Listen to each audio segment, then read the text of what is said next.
नवरात्रि का पावन पर्व शुरू होते ही हर तरफ माँ दुर्गा की भक्ति का माहौल बन जाता है। घरों में माता की चौकी सजाई जाती है, दीपक जलाए जाते हैं और भक्त पूरे श्रद्धा भाव से माँ दुर्गा की पूजा करते हैं। लेकिन क्या आपने कभी सोचा है कि नवरात्रि के इन 9 दिनों में हमें किन बातों से बचना चाहिए? हमारे समाज और धार्मिक परंपराओं में माना जाता है कि नवरात्रि के दौरान कुछ कामों को करना शुभ नहीं माना जाता। कहा जाता है कि इन दिनों इंसान को अपने मन, वचन और कर्म पर विशेष ध्यान देना चाहिए। सबसे पहले, नवरात्रि के दिनों में क्रोध और अपशब्दों से बचने की सलाह दी जाती है। छोटी सी बात पर किसी से झगड़ा करना, किसी का अपमान करना या किसी को दुख पहुंचाना हमारी धार्मिक भावना के विपरीत माना जाता है।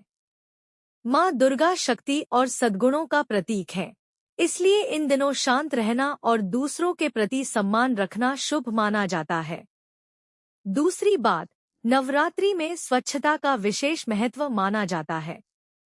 पूजा का स्थान साफ रखना, साफ सुथरे वातावरण में पूजा करना और स्वयं भी स्वच्छ रहना हमारी पुरानी परंपराओं का हिस्सा है।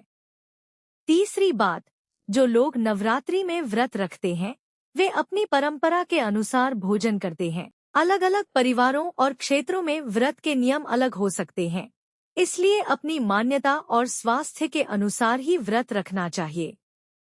इन दिनों कई भक्त नशे और ऐसी आदतों से भी दूर रहने का संकल्प लेते हैं जिन्हें वे अपनी साधना के लिए उचित नहीं मानते। उनका मानना होता है कि नवरात्रि आत्मसंयम और आत्मशुद्धि का समय है।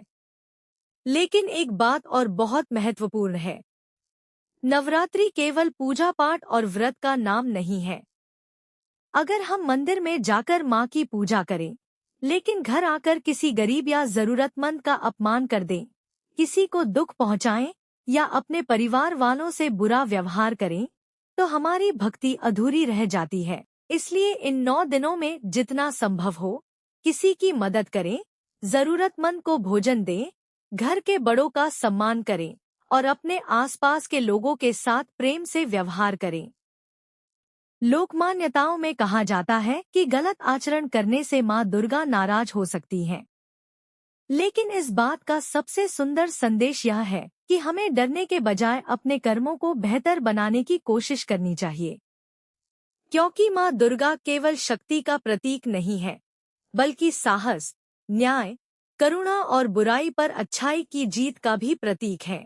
इस नवरात्रि अगर हम अपने मन से क्रोध कम कर दें, अपनी वाणी से किसी को दुख न दें, जरूरतमंद की मदद करें और सच्चे मन से माँ की भक्ति करें, तो शायद यही माँ दुर्गा के प्रति हमारी सबसे सुंदर श्रद्धांजलि होगी।